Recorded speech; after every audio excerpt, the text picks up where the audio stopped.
आप सभी को नमस्कार। मातृशक्तियों से एक निवेदन। ज़्यादातर ये देखा गया है कि जो हमारी माताएं हैं, जो बच्चों को अच्छी शिक्षा दिलाना चाहती हैं, तो वो बच्चों की शिक्षा दीक्षा के लिए बहुत ज़्यादा परेशान रहती हैं और उसके लिए बहुत सारे प्रयास करती रहती हैं। अच्छे से अच्छा ट्यूशन ढूँढती रहती हैं, अच्छे से अच्छा स्कूल ढूँढती रहती हैं। लेकिन मेरा निवेदन ये है कि बच्चों को अच्छी शिक्षा देना उतना ही ज़रूरी है जितना उनको घर की चीज़ें सिखाना ज़रूरी है। अभी अक्सर ये देखा गया है कि जो विद्यार्थी हैं, विद्यार्थी क्या करते हैं कि उन्हें सुबह से शाम तक दिन भर हम पढ़ाई, पढ़ाई, पढ़ाई में लगाए रहते हैं। एक तो 5 से 6 घंटे के विद्यालय में सुबह से उठ के उसमें लगते हैं। उसके बाद फिर जब वो खाली होते हैं तो माता-पिता को ये लगता है कि इसे फिर से पढ़ाओ क्योंकि खाली बैठा हुआ है, उसको ट्यूशन में लगा देंगे। ट्यूशन पढ़ के जैसे ही खाली होगा होमवर्क करो, होमवर्क करो। किसी भी चीज़ को जो बच्चे से अगर ज़बरदस्ती की जाएगी, किसी भी व्यक्ति से ज़बरदस्ती की जाएगी, केवल बच्चे की बात नहीं हो रही है, तो वो व्यक्ति क्या हो जाएगा, धीरे-धीरे उस काम से ऊब जाएगा, घृणित तो हो जाएगा, उससे दूर भागेगा। इसलिए सबसे अति आवश्यक और सबसे ज़्यादा ज़रूरी ये है कि किसी भी बच्चे के ऊपर ज़बरदस्ती दिन भर पढ़ाई का बोझ नहीं लादना चाहिए। अगर आप चाहते हैं कि बहुत अच्छी पढ़ाई करे, तो उसको आप घर की हर चीज़ें सिखाएँ। उसको आप सब्ज़ी काटना भी सिखाइए, उसको आप पोछा लगाना भी सिखाइए, उसको खाने के बाद जो बर्तन होते हैं उसको सिखाइए कि इसको बेटा कैसे धोते हैं, अपनी थाली खुद धोइए, अपनी प्लेट खुद धोइए, अपने ग्लास धोइए, अपने स्पून धोइए, अपने जो कटोरियाँ हैं उनको धोइए। उनको हर चीज़ की आदत डालिए और उसमें भी देखिए कि ये पूर्णता के साथ उस कार्य को कर रहे हैं या नहीं कर रहे हैं। पूर्णता भी चाहिए। शिक्षा का मतलब केवल किताबों को रटना नहीं है, पूर्णता है। उनको झाड़ू लगाने की भी दीजिए। झाड़ू लगाने की भी विद्या दीजिए, उनको वॉशरूम धोने की भी दीजिए। कल की डेट में उनके अंदर ये अहंकार नहीं आना चाहिए, छी ये तो गंदी चीज़ है, मैं ये नहीं कर सकता हूँ। कल की डेट में हो सकता है कि हम आप वृद्ध हो जाएँ, बूढ़े हो जाएँ और यही बेटे हमारे छूने से भी डरें कि ये तो बहुत गंदे हैं, इनको हम कैसे छुएँगे। इसलिए उन चीज़ों को भी सिखाइए और उनसे नफ़रत मत पैदा करवाइए कि नहीं बहुत गंदी चीज़ है, इसको छूना मत, इन्फेक्शन हो जाएगा।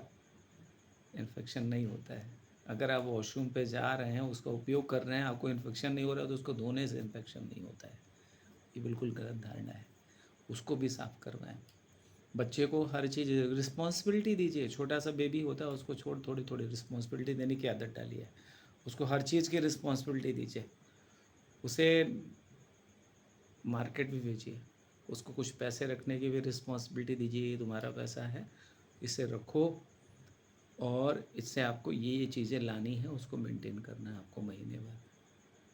ऐसा नहीं मार्केट मत जाना, दुकान में मत जाना, वहाँ हम अंकल लोग खड़े रहते हैं, सिगरेट पी रहे हैं, वो बीड़ी पी रहे हैं, वो कुछ बोल देंगे, तुम्हें पकड़ ले जाएँगे, किडनैप कर लेंगे, घर के अंदर ही घुसे रहो, गेट से बाहर मत निकलना, रात में या दिन में या सुबह।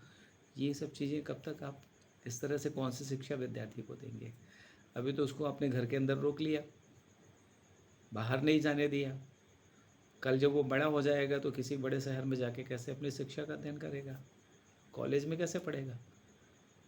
वो तो वहाँ भी अंदर ही घुसा रहेगा, बाहर नहीं निकलेगा। शिक्षा बच्चों को उतनी मदद नहीं करती जितनी शिक्षा में उनको एक्सपोज़र उनका मदद करता है। बच्चे को एक्सपोज़र चाहिए होता है, ज़्यादा से ज़्यादा लोगों से मिल सके, ज़्यादा से ज़्यादा लोगों के बीच में बैठ सके, एक्सपोज़ हो सके, अपनी चीज़ों को सबके सामने रख सके, उसके अंदर निर्भीकता है। नहीं शर्म आएगी। बहुत सारे बच्चे आते हैं छोटे-छोटे, कहते हैं ये मेरा बच्चा है, ये ऐसे उँगली लगा के ऐसे-ऐसे बात करता है, कुछ भी ढंग से बात नहीं करता, डाँटते रहते हैं आप, पीटते रहते हैं। आप उसको एक्सपोज़ नहीं कर रहे हो, खुलने नहीं देते हो, आप उसको सबके बीच में खेलने नहीं दे रहे हो। मिट्टी खेलेगा चिल्लाएँगे, अरे मिट्टी खेल रहा है। पानी खेलेगा तो चिल्लाएँगे, अरे पानी खेल रहे हो, बीमार पड़ जाओगे। बारिश में खेलेगा तो मना कर देंगे, सर्दी हो जाएगी, हो जाती है, क्योंकि आप उसे रोकते हैं बारिश में नहाने से। तो होगी 100%। धूप में निकलेगा, अरे धूप लग जाएगी, लू लग जाएगी, बीमार पड़ जाओगे। ठंडी में अरे ठंडी लग जाएगी, हद हो गई। जब तक प्रकृति के साथ एकाकार नहीं होगा उसका, तो उसकी मीन पार नहीं बढ़ेगी। प्रकृति का बना हुआ है, आप ये क्यों भूल जाते हैं? इन्हीं धूप, पानी, हवा, ठंडी, गर्मी, इन्हीं से तो शरीर बना हुआ है। शरीर को तो इनके साथ एक होने दीजिए,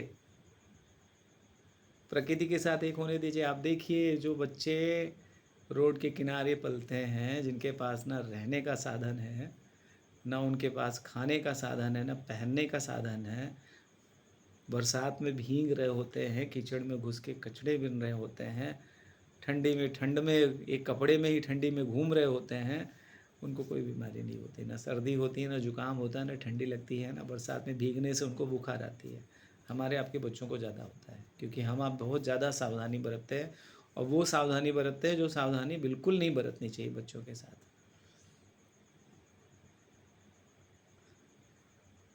एक्सपोजर दीजिए, हर काम सिखाइए, पढ़ाई भी करवाइए, लेकिन पढ़वाइए एक उचित मात्रा में करवाइए। उसको पढ़ाई प्रताड़ना नहीं बननी चाहिए कि पढ़ाई एक उसकी प्रताड़ना बन गई।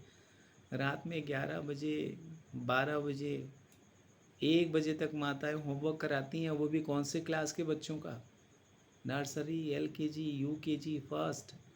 इतने छोटे बेबी को आप पढ़ा रहे हो रात में 11 बजे तक, जब उसके सोने का समय होता है उसको शिक्षा दे रहे हो। ये कौन सी पढ़ाई है भाई? उसको छोटा बड़ा सिखा रहे हो, मार मार पीट पीट के। नहीं सीखे, 5वीं में सीखेगा। ऐसी पढ़ाई कोई शिक्षा नहीं होती है, ये तो बर्बरता है, टॉर्चर है। और ये टॉर्चर छोटे से बड़े सारे विद्यार्थियों के साथ होता है।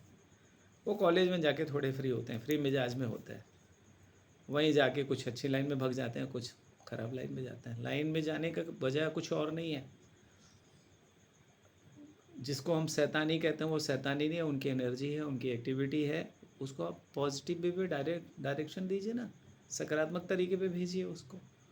एनर्जी को नेगेटिव ले जाएंगे, जब उस एनर्जी का उपयोग नहीं होगा नेगेटिव फील्ड में ले जाएंगे, और नेगेटिव फील्ड में ले जाएंगे तो नो डाउट कुछ गलत ही करेंगे।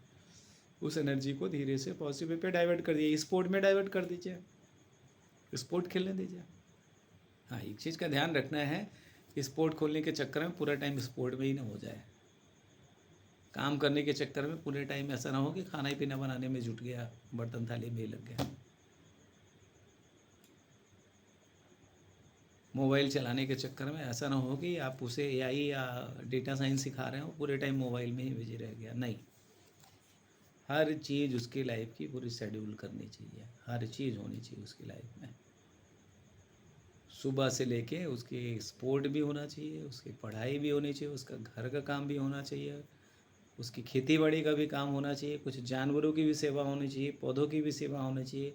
सयानों के पास भी बैठने दीजिए, वृद्ध माता पिता हैं, नाना नानी हैं, उनके पास भी बैठने दीजिए। उनसे जो चीज़ें मिलेगी वो कहीं नहीं मिलनी है उनको, कभी लाइफ में कभी नहीं पाएंगे। वो अनुभव, वो उनका रहन सहन, उनका वातावरण, उनका उठना बैठना कभी नहीं मिलेगा।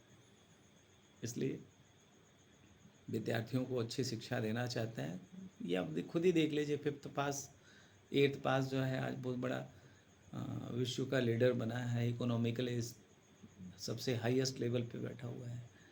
और वहीं जो सबसे ज़्यादा पढ़ा लिखा है वो आज की डेट में शिक्षाकर्मी, पटवारी या इस तरह की चीज़ें बन गया है। दिन भर लिए रस्सी, पटवारी खेतों में नाप रहा है, धूप में भी, गर्मी में, बरसात में भी।